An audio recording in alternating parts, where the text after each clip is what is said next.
Good morning, guys. Happy Thursday and welcome to Story Time. I hope you guys have been having a great week. I hope everyone is happy and healthy. I have two awesome books that I picked out today. The first one is called The Moon, and it is by Robert Louis Stevenson, and the pictures are by Tracy Campbell Pearson. And I thought this would be cool to read because this is actually a poem from 1885. So it's a really old poem. So let's start. And the pictures are really cool. So I thought you guys would like it. The moon has a face like the clock in the hall.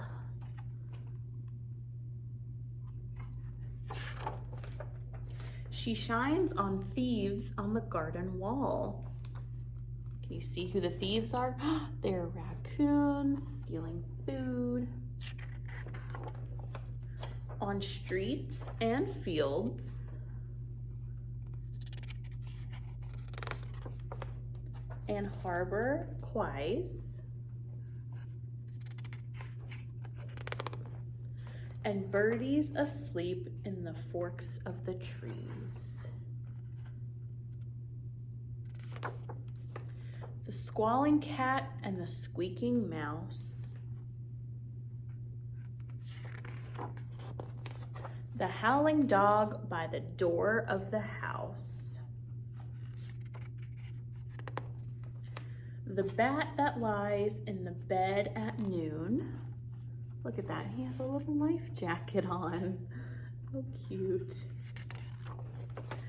All love to be out by the light of the moon.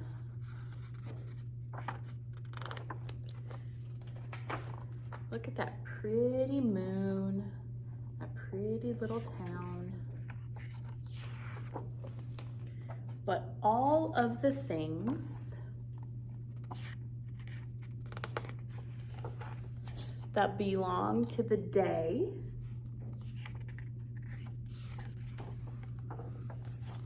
cuddle to sleep to be out of the way.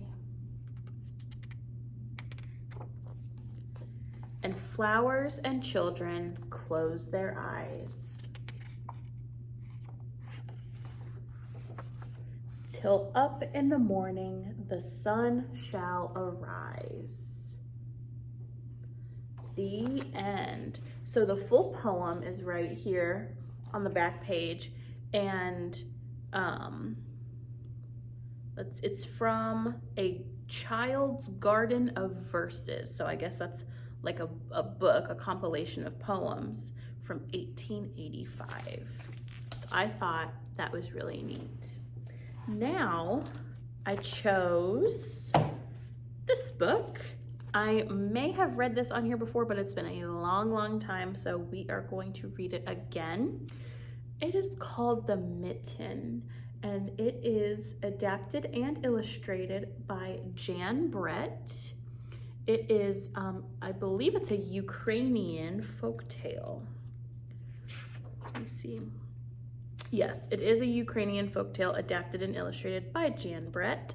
I thought it was very appropriate to read this because it is so cold outside today, and it is pretty cold inside this book. There's snow all around, so I thought that was a good idea. Once there was a boy named Nicky who wanted his new mittens made from wool as white as snow. At first, his grandmother, Baba, did not want to knit white mittens. If you drop one in the snow, she warned, you'll never find it. But Nicky wanted snow white mittens, and finally, Baba made them.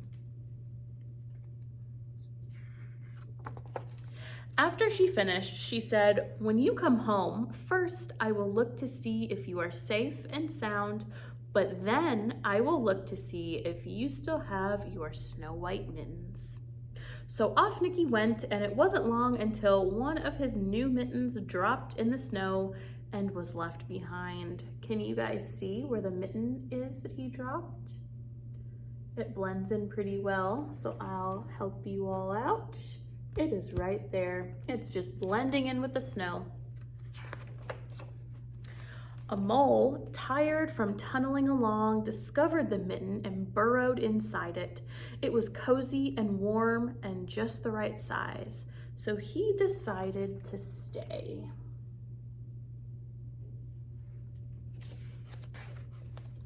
A snowshoe rabbit came hopping by. He stopped for a moment to admire his winter coat. It was then that he saw the mitten, and he wiggled in feet first.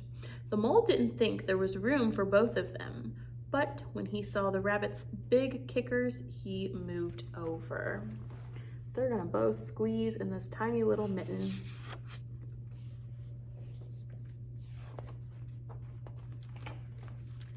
Next, a hedgehog came snuffling along. Having spent the day looking under wet leaves for things to eat, he decided to move into the mitten and warm himself. The mole and the rabbit were bumped and jostled, but not being ones to argue with someone covered with prickles, they made room.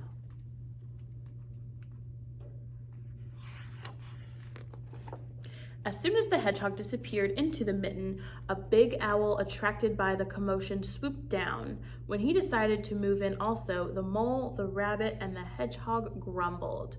But when they saw the owl's glinty talons, they moved quickly to let him in.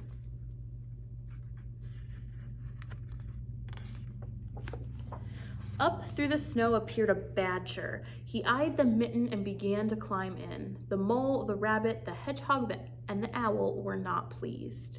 There was no room left, but when they saw his diggers, they gave him the thumb.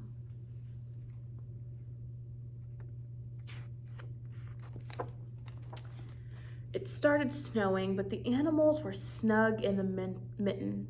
A waft of warm steam rose in the air, and a fox trotting by stopped to investigate. Just the sight of the cozy mitten made him feel drowsy. The fox poked his muzzle in. When the mole, the rabbit, the hedgehog, the owl, and the badger saw his shiny teeth, they gave the fox lots of room.